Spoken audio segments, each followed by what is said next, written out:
Okay, welcome everyone, and thank you for attending today's webinar on the potential for methane pyrolysis in BC. My name is Ray Tang, and I'm the low carbon hydrogen lead at the British Columbia Center for Innovation and Clean Energy. Today, I'm joined by Randy Latoon from SkyPoint Resources, who is the main author of the study, and together we'll be your main presenters today. Hi, Randy. Do you want to jump on and introduce yourself? Oh, thank you, Ray.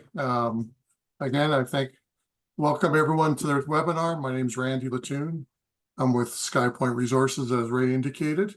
I'd like to also acknowledge the significant contributions of Dan O'Connor and Hassan Saeed from Orion Projects. Without their contributions, none of this would have been able to occur, and they will be available at the end of the presentation to help with the questions. Great, thanks, Randy. So just some housekeeping before we begin. The webinar is recorded and it will be available after the presentation on the CICE website for your download and also for sharing with your colleagues. The slides will be also available at that time. So feel free to go on the website afterwards to check out those links. There will also be time for Q&A at the end of the presentation. So feel free to ask all your questions at any time during the presentation through the chat function, and we'll be sure to address them at the end. So with that, I'm proud to present the amazing work done by our partners in trying to understand low carbon hydrogen production pathways that best leverage existing infrastructure in British Columbia, with a focus on methane pyrolysis. We will present the challenges and opportunities of this technology and how it might accelerate low carbon hydrogen adoption in the near term. The study outcomes will help CICE understand where we can play and how to best support to advance this technology towards commercialization from BC to the world. So for now, I will go off camera as we move on with the rest of the presentation, and hopefully that would make the slides a little bit bigger on your screen.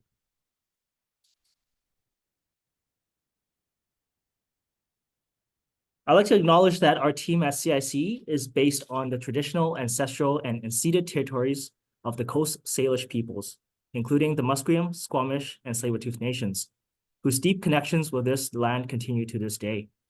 CICE is dedicated to creating an equitable and just energy transition and recognize the important role and equity that First Nations will have in the development of the hydrogen economy. Founded in 2021, the BC Center for Innovation and Clean Energy, or CICE, is an independent, not-for-profit corporation that leads early-stage investment to fast-track the commercialization and scaling of BC's clean energy solutions across our 4 focus areas: battery and energy storage, carbon management, low-carbon bio and synthetic fuels, and low-carbon hydrogen. CICE was established with the objective to propel climate-first innovation and market adoption that leads to the creation of good jobs, diversity, intellectual property, global leadership, and investment into BC's green economy. Through our investments, we connect public and private sectors, providing BC innovators faster and easier access to non-dilutive investments. In BC, we are the largest early-stage climate tech funder, and our goal is to advance the world towards a net zero carbon future by scaling BC's most impactful clean energy solutions. CICE de-risks investment in early-stage clean energy and climate innovation through validation and decarbonization pathways, and government-industry co-investment that unlocks capital that's critical to advancing hydrogen innovation. And that leads us to our portfolio to date. To date, CICE has allocated $23 million over a total of 34 projects, which has unlocked a total of nearly $145 million in total project funding. Within the low-carbon hydrogen portfolio, we have funded a total of 8 projects, which include novel hydrogen generation, hydrogen infrastructure development, and hydrogen use in hard-to-abate applications such as heavy-duty vehicles and at ports. In this webinar, we will cover the main sections of the study, including an overview of the current BC regulatory and policy environment, the BC energy landscape, the different types of methane pyrolysis technologies and companies in the space, and finally, the core techno-economic analyses. The objectives of this session are to highlight the results of the study to the community answer questions, receive feedback, and create a dialogue on how CIC will best leverage its efforts to allocate capital towards hydrogen innovation. We hope that everyone can take away from this webinar a better understanding of how methane pyrolysis might unlock new hydrogen production models at various scales and how it compares against other technologies. So let's look at how BC is doing right now. This figure shows a breakdown of BC's emissions by sector. Cumulatively, BC emitted 64.6 megatons of carbon dioxide equivalent in 2020, with transportation and industry generating the most emissions. If we start to look at what makes up those pieces of the pie, we can start to explore where hydrogen might best fit to address those hard-to-abate areas of our economy. In this figure, it shows how much energy we use and the types of energy we use. BC consumed 876.8 petajoules, so that's 1 with 15 zeros afterwards, of energy in various forms, including electricity, gasoline, diesel, and natural gas. In aggregate, natural gas is the most utilized fuel source in BC across all sectors, representing 31% of the energy consumed in 2020. So as you can see, our energy mix includes both electrons and molecules, and the challenge is how to get more of this pie to either turn yellow or use more renewable electricity, or how can we displace the fossil fuels with lower carbon intensity fuels, such as low carbon hydrogen. Under Clean BC, we have targets to reduce emissions and decarbonize the province's most polluting sectors. Within transportation, the low carbon fuel standard has increased the carbon intensity reduction requirement from 20 to 30% for liquid fuels and a penalty to $600 per ton. In the industrial sector, the carbon tax is increasing year over year, and a new output-based pricing mechanism is in place for large industrial emitters. For the oil and gas industry, there are stronger policies to reduce methane emissions, and there are energy efficiency requirements in place for new residential and commercial buildings. We are blessed in BC to have low-cost hydroelectricity through BC Hydro, but when we look at the cumulative sources of energy, conventional fossil fuels such as natural gas, gasoline, and diesel still dominate with 75% of energy use. So as we look to transition to a lower carbon world, electrification of our economies will be critical, but hydrogen is also needed as an important tool to decarbonize areas where direct electrification is not possible or practical. So that leads us to where are the large emitters situated in BC, and how do we electrify or use low carbon hydrogen to displace as much of those fossil fuels that we currently use? Low carbon hydrogen has many potential applications. It can be as a transportation fuel through fuel cells or be combusted. It can decarbonize industrial processes with high heating loads by displacing natural gas. And it can be used to produce synthetic fuels such as ammonia and methanol. In BC, the biggest emissions are concentrated in the Northeast, where those dots are concentrated, where the oil and gas resource extraction activities are. And we also have 2 refineries. We also have a vibrant mining sector, which is a large consumer of diesel and natural gas. Diesel is consumed by mining haul trucks alongside various trucking and drilling and service equipment, whereas natural gas is used primarily for process heat and stationary equipment. In the forestry sector, the pulp mills use natural gas in their processes, such as drying and in lime kilns to generate calcium oxide. So as you can see, emissions are spread all over the province and largely in remote locations. So the challenge is, what is the best way to produce low-cost, low-carbon intensity hydrogen at or close to the location where it is used? In other words, co-locating supply and demand. Carbon capture and storage, or CCS, is a priority emission reduction and mitigation strategy at both federal and provincial levels of government. In 2023, CICE published a study called the Northeast BC Geological CCS Atlas to identify and quantify the best carbon dioxide storage potential locations in the province. Northeast BC was found to be the only region with the most advanced sequestration space in the Fort St. John and Fort Nelson areas. Having an ATR, allothermal reforming, plus CCUS, carbon capture and utilization storage facility, there is possible, but it would still require transport of the hydrogen generated of up to 1,300 kilometers to major demand centers. And that's marked by the yellow circle there. And what that means is that it's just higher costs and higher carbon intensities of the transport. Water availability is an issue that's often overlooked. Fresh water is needed in both electrolysis and methane reforming technologies to generate hydrogen. At the coasts, there is abundant water supply, and you can also desalinate seawater. But there are areas of the province such as the Northeast, Kootenays, and the interior that are experiencing high drought levels. The colors on this map show different levels of drought classifications, where the lightest color represents sufficient water to meet demand, but the darker colors represent areas where conservation and water restrictions apply. Groundwater levels have also shown slow rates of decline, and they are sensitive to precipitation and aquifer storage recharge. So the availability of water for industrial use becomes a question, depending on the location. Methane process does not require water and thus is an attractive technology independent of water availability. Okay, so that was a little bit about BC's emissions, our energy mix, our most polluting sectors, where the emitters are, and the challenges with CCUS and water availability. And this brings us to a deeper dive into what methane pyrolysis is and how it can tackle some of those challenges. Randy, I'll hand it over to you now. Thank you, Ray. We can just advance the slide.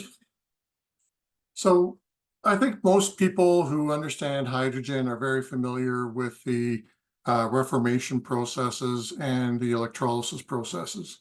And this slide just is a summary of those two processes in addition to methane pyrolysis to give you an idea of the inputs and outputs of what those processes require. Steam reformation is a very common process. It's used in large industrial scales to create hydrogen syngas. It uses water and methane and heat to create steam, which breaks down the methane molecule into the various constituents, and it gives us our hydrogen and CO2, which for the most part to the last decade has been emitted into the atmosphere. This is a driver for the underground sequestration and storage to address turning this gray hydrogen into blue hydrogen. People use colors a lot.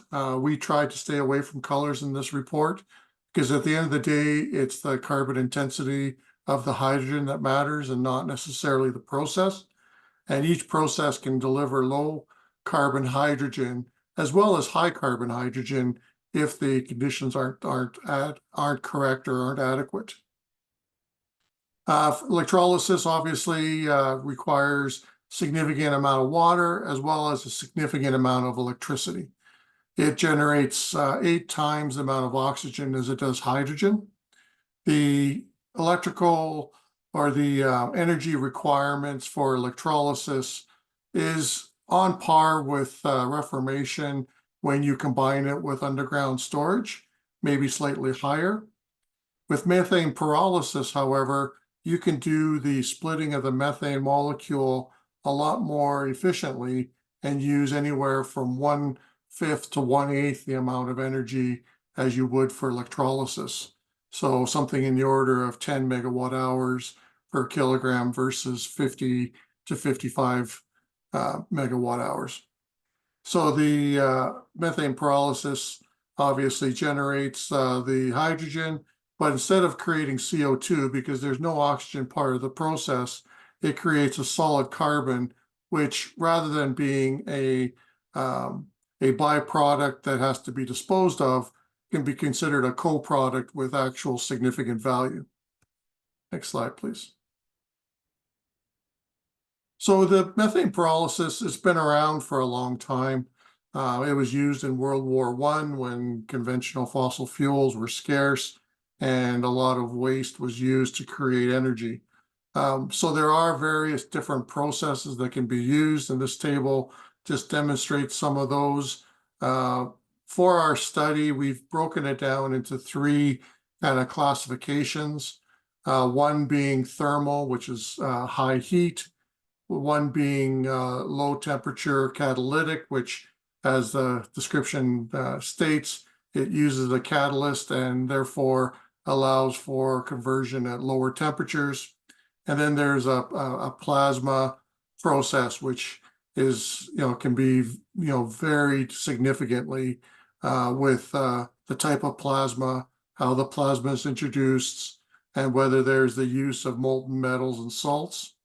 There are a few other technologies that are being developed, whether it's using pulse combustion or shockwave pyrolysis. For the report, as I indicated, those are the three categories that we utilized, but the economic and the techno-economics focused on the thermal and the low temperature catalysts, because those were far more contained in terms of the economic parameters. For plasma, the variances were significant and therefore hard to summarize. But it's believed that as those get developed, they will be comparable to the other technologies. Next slide, please. So at the time of the report, we had identified, almost 50 companies that are working on methane pyrolysis. However, 32 of those were specific to using methane as part of their process. And that number has only increased since the report was generated. There are more and more technology companies being introduced on a monthly basis, and a lot of work is still being done in the lab and universities across the globe. Most of the technologies on this list range from 4 to 8, but we expect that within the next 5 to 10 years, that a good portion of these technologies will have the opportunity to advance to a TRL 8 or 9. Monolith is, I would say, at the highest TRL level currently. They have an operating commercial facility in the United States and are looking at further expansion. Next slide, please. So this is just some of the companies in these sectors. This is by no means a recommendation list, nor is it a complete list, but it just gives you identities to certain processes. New Wave is a rotary shock process, which uses the shock wave intensities to create the conditions for pyrolysis. There's a number of different plasma processes, plasma molten metal, like High Rock out of the UK. Monolith is a plasma process as well.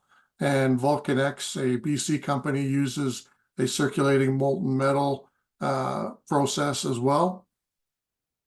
From a thermal pulse point of view, the Econa has a process. It was developed in British Columbia as well. They're currently building out a pilot facility in Alberta. Innova is a low temperature catalytic process. They're an Alberta-based company looking at establishing a pilot as well. Other companies in the low temp catalytic space would be Hazer, which has just announced a partnership with FortisBC on a 2,500 ton per year facility, as well as Hycobite is another international company in this space. Concurrent combustion is close to the thermal process, but it is an inline concurrent combustion process that Modern Hydrogen out of Seattle utilizes. And then there's also microwave, which can be standalone or combined with plasma. Aurora Hydrogen out of Alberta is developing a pilot site for that technology. Next slide, please. So these aren't just lab processes. They are getting out into the field and they are becoming commercial. As I indicated, in Nebraska, Monolith has their first phase operations, which is approximately a 13 ton a day facility. The hydrogen is being utilized to create ammonia, and Goodyear has taken an offtake for the carbon product that they developed. Hazer Group, which I mentioned, is in partnership with FortisBC. In December of last year, they had their commercial demonstration plant go online in Perth, Australia, and they are very excited about the operation of that facility and the project in British Columbia. Next slide, please. So I've talked about the co-product, the carbon. The hydrogen we will get to in a second, but I wanted to identify why we view the co-product as a significant part of this process. As you can see on the left part of the screen, different catalysts and different temperatures have different abilities to create carbon in different allotropes. Allotropes is just how the atoms bond together to create the carbon structure. One of the more common allotropes is carbon black. That is something that is being widely generated in North America already, but it is also a product that can be generated from methane pyrolysis and at a lower carbon intensity than conventional carbon black. Other more structural type materials like graphite, which then can be used to make graphene, or carbon nanotubes and carbon fibers, those can be created with the presence of catalysts and also the modification of temperature in the process. Now, those are very high value constituents of carbon, and you can see a comparison of 2020 market versus value on the next chart. You can see that graphene nanotubes and carbon fiber are $50,000 per ton or greater for their utilization, but currently they're very small markets. When you start getting into the graphite area, which is very synonymous with the lithium-ion batteries, graphite takes up 60% of the battery and is viewed as a critical mineral. It has slightly lower value, $2,000 to $3,000, but its market is relatively large, but it will be significantly increasing. But with the amount of carbon that's generated from methane pyrolysis, a 3-to-1 ratio, there is a need to develop utilization of this carbon in large markets. And those large markets have been identified in the steel or in the cement industries. Carbon itself can be looked at as a potential met coke complement or substitute as well, because met coke is essentially metallurgic coal that's been processed into a high carbon constituent, or in the plastic industry looking at using carbon fibers to enforce plastics. So those are very large markets, and the value of those still are significant in comparison to the process. Next slide, please. So where can that carbon be utilized in British Columbia? Well, as we indicated, it has some very significant advanced properties and can be used as a structural material. It can be used in the construction industry to augment and enhance cement and concrete and asphalt. Modern hydrogen has been actively using it in asphalt for the last number of months. There's properties to carbon that can be used for a soil additive. Because of its structure, it can retain and improve the release of water and other minerals into soils, and can help carbon deficient soils remediate in some ways. Significant amount of work is being done in Europe in this regard. And then advanced manufacturing in terms of 3D carbon printing in coatings and plastics. There could be use of the carbon in the smelting batteries, or even in the steel production in terms of using it for the anodes in those various processes. In steel, it can be used as an enhancement in the blast furnaces and in the creation of steel. Carbon black is obviously a main constituent in the rubber industry, and then there's others in the other carbon fiber and activated carbon sectors. Next slide, please. So when we look at BC, we know that there's an extensive electrical and natural gas transmission system, and it generally runs through the center of the province, delivering both the natural gas and electricity from northeast British Columbia down into the southern BC, the Kootenays, and the Delta area as well as the North Coast. There's over 90,000 kilometers of wire on the electrical side with a total capacity of over 19 gigawatts, 86% of that being hydro. That will increase with the addition of the Site C as well.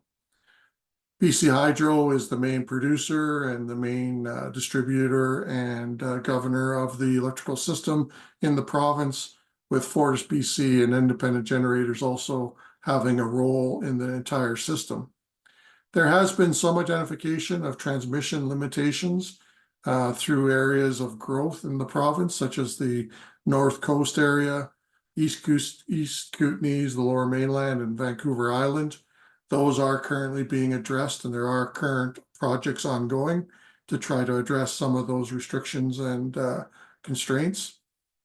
On the natural gas side, there is significant transmission lines going out of the province from northeast BC into Alberta, as well as going through the province and down into the United States in the Lower Mainland. Alliance Pipelines, TransCanada, and Enbridge operate those main transmission trunks. Pacific Northern Gas has a system that gets the gas to the North Coast, and Fortis BC has significant infrastructure both in the Northeast BC and Southern BC to provide service to their many customers. Next slide, please. When we look at natural gas resource in British Columbia, there's been identified by the BCER that as of the end of 2022, there was almost 90 TCF of gas reserves, majority of which is in the Montney unconventional reservoir. If you look at the marketable resource, so the potential developable resource above the reserves, that number increases by another 530 TCF. That's predominantly the Montney as well, but there's also 250 TCF in the northern Liard and Horn River basins. So when you look at a production number of 2.5 TCF a day in 2022, 90% of which was exported outside the province, that corresponds to over 250 years of natural gas production, and for purposes of today, could be viewed as almost an infinite resource. Next slide, please. So in the techno-economic analysis, the backbone of what we were trying to demonstrate is a distributed hydrogen production model. So what this relies on is the existing energy infrastructure to produce hydrogen, not at a centralized location, but at a point of demand, thus eliminating the cost and logistics associated with transporting that hydrogen after it's being generated, which could be through great distances if it was centrally produced, as we indicated, Northeast BC being one of the most logical central locations. Next slide. We looked at 3 different scenarios, and these scenarios we've tried to apply some kind of comparisons as to what they would correspond to. So we did a small scale, which is in the 5 ton per day range. This would be for setting up widespread network of hydrogen fueling for transport, or potentially for microgrid establishment to support the main grid generation. So its comparisons were the on-site generation by pyrolysis and electrolysis, as well as a trucked option from a central generated reformation site. The mid case is a 50 ton per day. This was envisioned as kind of a heat load for an industrial process, whether it's pulp or paper, potentially mining, or for a peaker plant to help in the power generation. So this case uses direct combustion of the hydrogen. And again, it was looked at from on-site pyrolysis, electrolysis, and trucked centralized reformation. The last scenario is a large scale, so it's 300 ton per day and greater. This would be used in large industrial processes like petrochemical, refining, fuel production, those kind of processes. It's envisioned that this would be on-site pyrolysis or a centralized reformation, but that reformation production would be pipelined to a location. And for purposes of this, the thought was that the end use would be in southern British Columbia. We did not run electrolysis on this case. It is certainly a possibility. However, the current status of electrolysis has not demonstrated the capabilities of getting into that 300 ton per day range. And if it did, which many people are promoting, it would require significant amount of electricity and water, which adds complexities to the evaluation of that. So we did not include it in this scenario. Next slide, please. So this is just a summary of the steps that we looked at for each scenario, the production under the various technologies. For the first scenario, it's believed that, or it is assumed that we'd be delivering fuel grade hydrogen. So therefore you have a lot of gas conditioning to get it to fuel grade that's required from the reformation and pyrolysis processes. There's compression, upwards of 520 bars. And then you have the tube trailer delivery of the reformation product, whereas pyrolysis and electrolysis are done at site. Any additional compression for the dispensing was not included in this analysis because that would be required under all three of the cases. Next slide. So for scenario 2, this is the one that is hydrogen combustion. There's some conditioning that's required from the reformation process. There's compression to get it into a delivery at site for pyrolysis and electrolysis. And we used the thought that at 50 tons per day, you would need to go to liquefaction and therefore liquid hydrogen delivery to the site. Next slide. And then for large scale, again, just pyrolysis and reformation are compared. The fuel cell grade purity is assumed in this case as well. So the conditioning cost is included. Compression to 70 bars, which then is either fed directly into the facility or into the pipeline if it's generated at a central location. Next slide. So what did that all lead to? Well, we found that there was certainly economics in terms of the plant generation of reformation. We found that it was in the $2.71 range.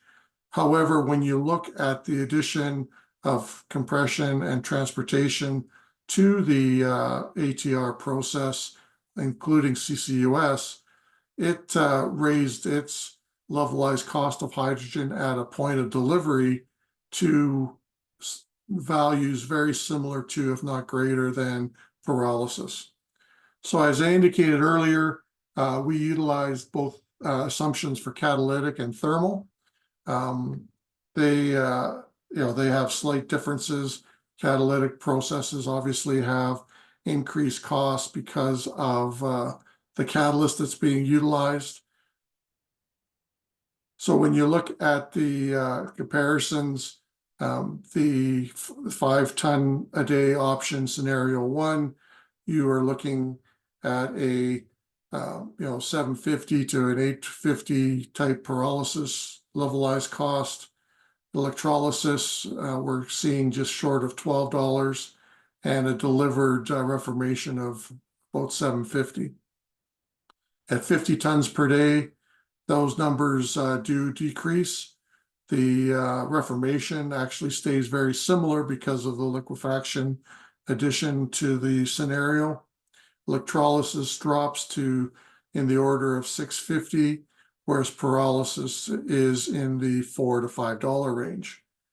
And on the large scale, the plant costs are very similar between the reformation ATR and the pyrolysis processes.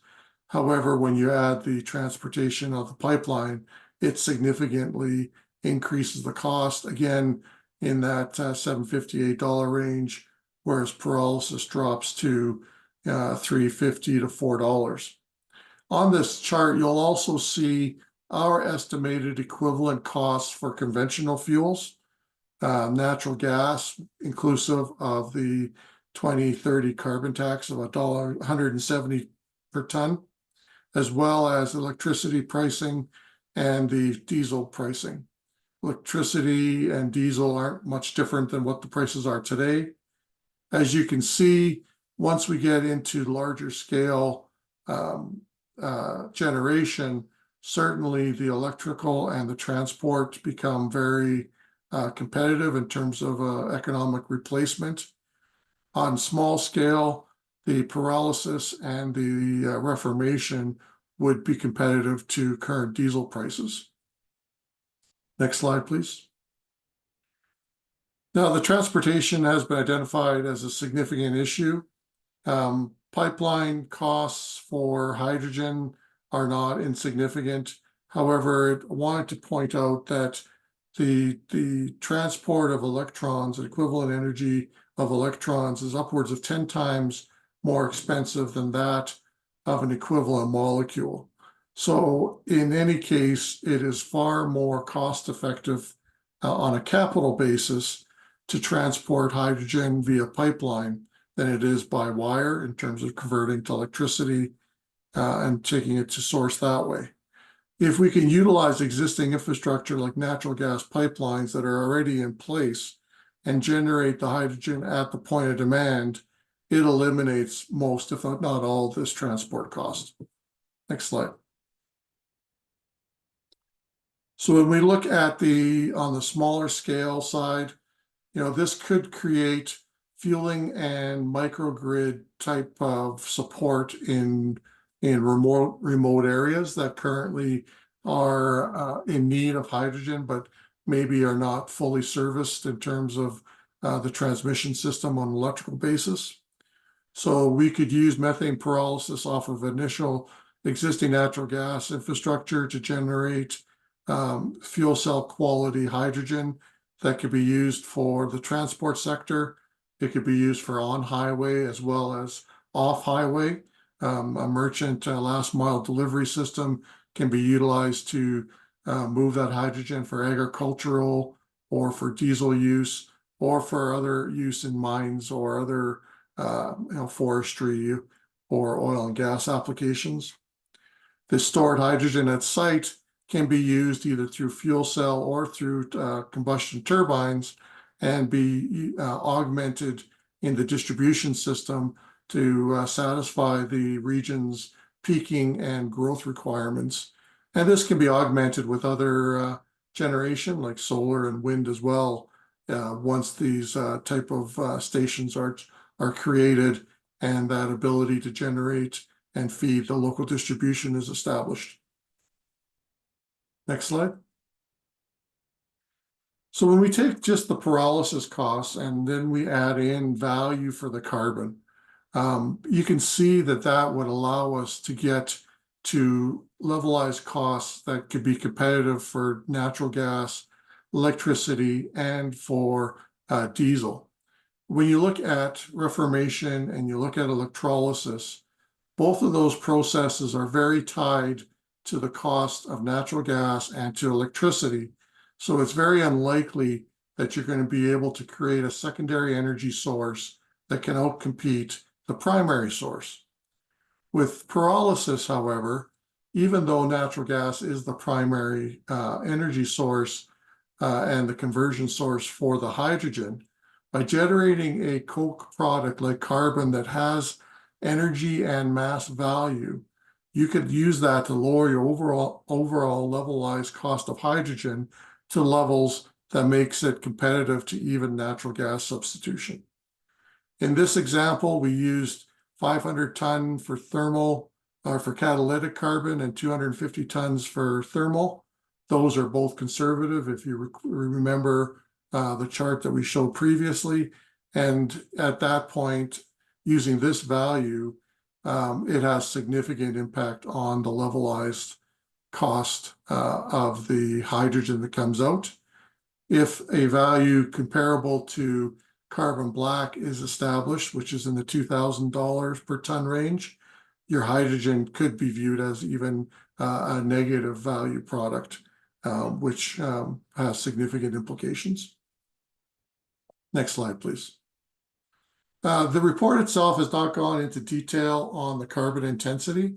This was addressed previously by the CICE in the Carbon Intensity of Hydrogen Production Methods report, and I would refer anyone that is looking at the carbon intensity aspect to review that report. But what this does show is that all of these methods deliver low carbon hydrogen. For pyrolysis, if you include the value or the energy of the carbon that's being generated, these numbers could be reduced by a factor of 2 to 4, which in essence might lower the carbon intensity to a value less than that of electrolysis. Next slide, please. So, what are the key takeaways? We feel that pyrolysis is a cost-effective way of delivering low carbon hydrogen at the point of demand, and could have a significant impact in the rapid spread of hydrogen deployment. That the natural gas assets and the infrastructure that we see in the province can be utilized and have value. That by 2030, with the value of the carbon stream, that it could deliver a hydrogen stream that has less value or is of less cost than current fossil fuels, and that there is a need for regulations to step up and support methane pyrolysis and include it as a viable means of hydrogen generation, as well as a means of achieving CO2 emission reductions and sequestration. Next slide, please. So the next steps and opportunities. Obviously, there's a need for continued support and funding to bring these TRL levels up to the TRL 8-9 level. So commercializing of these methane pyrolysis technologies is imperative. The public and the governments need to be agnostic to the technologies that are out there, both from methane pyrolysis, but also other technologies like electrolysis and reformation. All of these have the capability of delivering low carbon hydrogen, and it's a matter of utilizing the right technology for the right application. Methane pyrolysis allows for the ability to create and deploy microgrids. This, we need this to embrace the electrical transmission efficiency, both from a performance and a capital basis. Next slide. Natural gas itself does not have CO2 in it. The only CO2 that you get from fossil fuels is when you combust it. So there should be a ability to embrace the natural gas assets of British Columbia and unleash the economic value that this abundant resource can have without the CO2 emissions associated with combusting it. We need to have the regulatory bodies amend regulations to allow for the use of the hydrogen, as well as the use of the solid carbon and the impact it has on reducing emissions. And the other aspect of it is that the solid carbon in itself should be embraced as a potential new economy. If the area can valorize the potential of the carbon and create essentially an advanced material carbon hub to be utilized in a lot of the existing products, that could be a significant economic gain for the province as well. I think that's the end of my presentation, and I'll turn it back over to Ray. Great, thank you, Randy. So, in terms of next steps for CICE after this report, CICE does invest in clean energy innovation in the areas of hydrogen.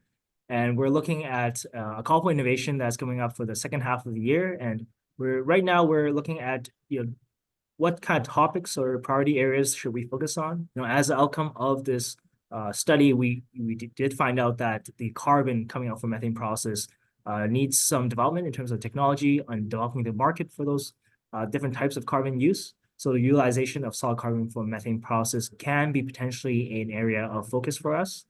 We also want to drive higher adoption of hydrogen, so that means creating demand for hydrogen. And that's why we want to see, what other applications are out there for industrial use for the heavy emitters in one of the slides shown before. So these are some of the type of topics that we're debating and brainstorming about, and we would welcome your feedback on these topics or any other topics that you feel would be important to drive, low carbon hydrogen economy in BC. So with that, I would like to bring our other panelists and co-authors of the study, Orion Projects, to come on as well, and we'll be happy to start taking questions. Great. Thank you, Ray. Thank you, Randy. Lots of information coming at you and a lot of amazing questions coming in. So if we do not answer your question, it's not because we don't want to. We'll do our best to get to as many of these as possible. Please, if you need to have a follow-on conversation with us and would like to do that, we are all over conversations. So please just reach out directly and we can have that chance to talk to you and ensure that any of your questions are answered. So just starting off here, the first one that came in was, are there any technologies that are focused on producing carbon nanotubes as the main product and hydrogen as the secondary product? And then there was another question that, is along that same line, where we're looking at who or which industry would be an off-taker of carbon fiber or carbon nanotubes. And Randy, do you think you're the best to answer that first question? I could try answering that. Hassan or Dan, if you have anything else, please chime in. But the different technology companies are looking at generating different types of carbon allotropes. So some are more focused on carbon black. Others, with the catalytic processes specifically, are looking at creating both the nanotubes, fibers, and the graphite. Graphite is obviously a big focus with a lot of companies because of its application in the battery sector. So each of those companies have different abilities to generate that. In terms of its utilization, there is the thought of using the nanotubes and the fibers in the cement industry specifically to add some of those characteristics, but also within plastics and others. Right. Second question, does it make a difference whether the methane is fossil or bio? And Hassan, maybe we'll get you to take that one. Yeah, thanks, Stacey. The if there's more bio-based methane that's used to produce the hydrogen, then the carbon intensity goes down considerably. On a molecule perspective, the molecule is the same. It's methane is methane. So it really comes down to if you're generating credits from the hydrogen and its end use case. For example, if you're putting it into a vehicle, then you want to drive down that carbon intensity as much as possible to maximize your low carbon fuel standard credits in BC. So using bio-based methane to produce hydrogen is the best bang for the buck. Great. Another one, with respect to oxygen production associated with electrolysis, is there a market in BC for compressed O2? We didn't specifically look into the offtake of oxygen. There is application of oxygen for health purposes, medical purposes, as well as some industrial outlets. But at the moment, it's viewed that a lot of that oxygen would just be released into the atmosphere due to the large quantity that's generated through the process. Okay. Yeah, I was going to add, there are some use cases for oxygen in oxy burners, which is, still kind of emerging as a technology, and sometimes it could be used in anaerobic digestion applications and wastewater treatment plants. But again, those use cases are very specific and may not be as the volume demand may not be as high as what may come out of some of these large scale electrolysis facilities. Okay. Are there provincial or federal funds or grants available for helping to finance the construction of methane pyrolysis facilities? I could take that one. So Great. there aren't any specific ones that target methane pyrolysis, but there are federal and provincial programs that have supported methane pyrolysis companies. So at the federal level, NRC IRAP, the NRCan funds that are available out there have supported methane pyrolysis companies in their development of their pilot projects in the province. There at the provincial level, CICE, we fund the innovation part of the technology. So CICE would look at the types of technologies that methane pyrolysis companies are developing, and we'll be part of that, as well as there's other provincial programs like the ICE fund that are available as well. So there are things out there, and obviously the Canadian Hydrogen Investment Tax Credit right now does not include methane pyrolysis as a pathway, but potentially in the future, methane pyrolysis will be under the ITC as well. Okay. Do you see the price of carbon black being stable in markets accessible to BC? Interesting question.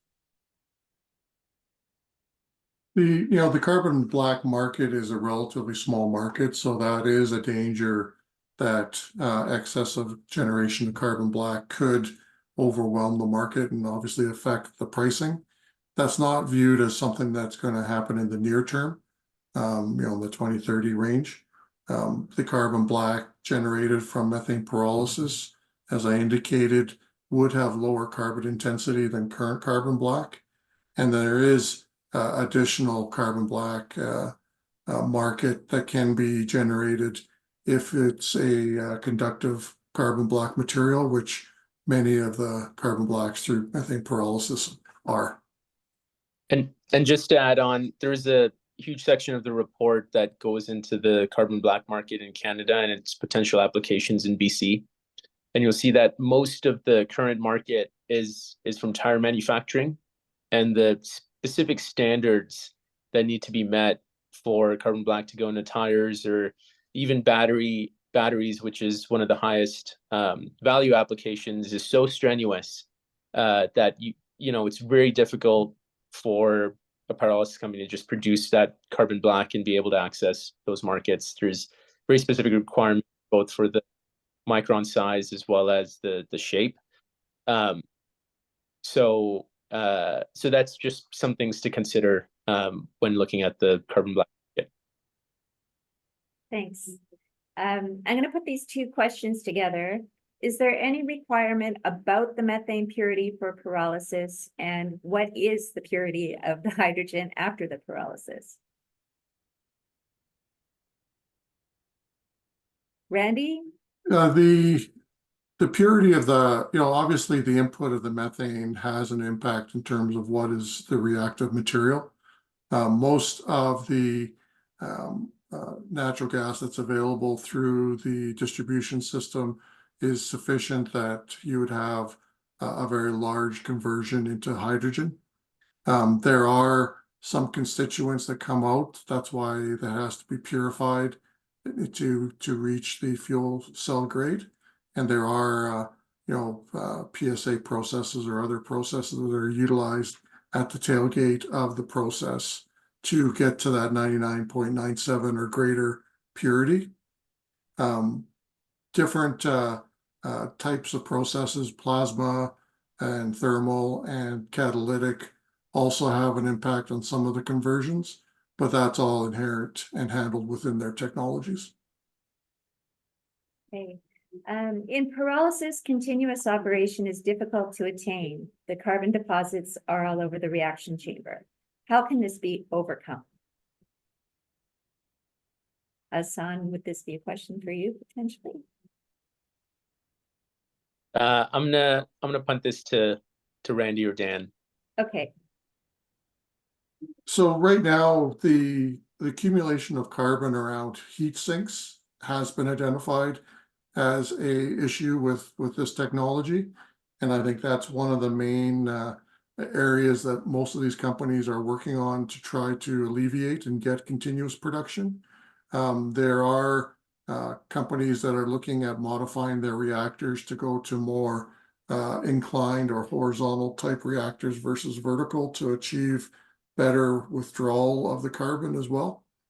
Also, how the heat is implied in the processes also affects the accumulations, whether it's molten metals and salts, which are purposely used to keep that solid from accumulating on the reactor, or whether it's lower temperatures or higher temperatures. So that is identified as one of the main obstacles for continuous production, but it is being rapidly worked on, and I would say for the most part will be overcome within the next 3 to 5 years. Excellent. Thanks, Randy. What is the largest capacity of pyrolysis demo plants in operation? And what is their on-stream time %? Monolith would have the current largest facility at I think it's 13 tons per day. I do not have their runtime factors. There might be some available data. They've been running for, I believe, 2 years at that level. They have the intentions of increasing that by nearly 50-fold in the future with funding. So the scalability is viewed to be there, and it's just a matter of implementing it. And just to add to that, the BC-based innovators are also moving close to that scale, going from pilot stage to the 1 ton per day, pilot demonstration in the field. So we're talking the next couple of years, we'll see this in the field. So fast approaching that 1 ton per day and then scaling that up to, 10 plus tons per day. Okay. Did you consider the underground carbon storage market for long-term carbon sequestration? The cost and benefit analysis of that? And I think potentially, Ray, would this be something that you could kick off? I think Asan probably the best to look at. Okay. We look at the technical economics of the CO2 storage. Sorry, could you repeat that question? Is that sure. The solid carbon? Yeah, did you consider the underground carbon storage market for long-term carbon sequestration, cost benefit analysis? So I'm assuming that's CO2 storage with ATR, unless it's solid carbon storage. But yeah, that was one of the pathways that we had modeled, is comparing autothermal reforming with underground carbon storage in Northeast BC, because that's really where the only proven underground reservoirs are for gaseous carbon storage, and then comparing that with pyrolysis and electrolysis. But we didn't go deep into the techno-economics of carbon sequestration in underground reservoirs. We used factors and from published research. Yeah, I think just for clarity, the underground storage is CO2, whereas what pyrolysis generates is solid carbon, and that's not stored underground. It's something that's handled and dealt with above ground and either utilized in any one of the sectors that we've previously talked about. So that's why we've been able to apply a value to that carbon stream, whereas we've treated CCUS as a cost. Okay, thank you. This will be the last question as we're at time, but I know that there were over 50 questions that have come in, and we apologize if we haven't gotten to them all. Again, highly encourage you to reach out and have a conversation with us. This last one, when do you think the developers of either thermal or catalytic methane pyrolysis will reach scale of the 5 TPD, 50 TPD, or 300 TPD mark? Right now, I don't believe there's any restrictions from both of those technologies reaching the 50 ton per day range by the 2030 the time frame. Most of those, as Ray indicated, are in the field now in the 1 to 5 ton a day type projects, and it really just becomes adding reactors to get to the 50 ton a day. Most companies that are looking at larger scale production are looking at designing, 10 times scale reactors, which would allow them to get to the 300 ton a day relatively quickly. And I would say within, 5 to 10 years of 2030 should be at that range as well. Okay, well, thank you, everyone. We have to wrap up here. I know there's a lot to go over in this past hour. So if you have any other questions, please reach out and we'll be sure to follow up. Again, the webinar is recorded and it'll be available on our website shortly along with the slides. So let's keep the conversation going and how do we maximize this important technology? And thank you for attending today. Have a great day, everybody. Thank you.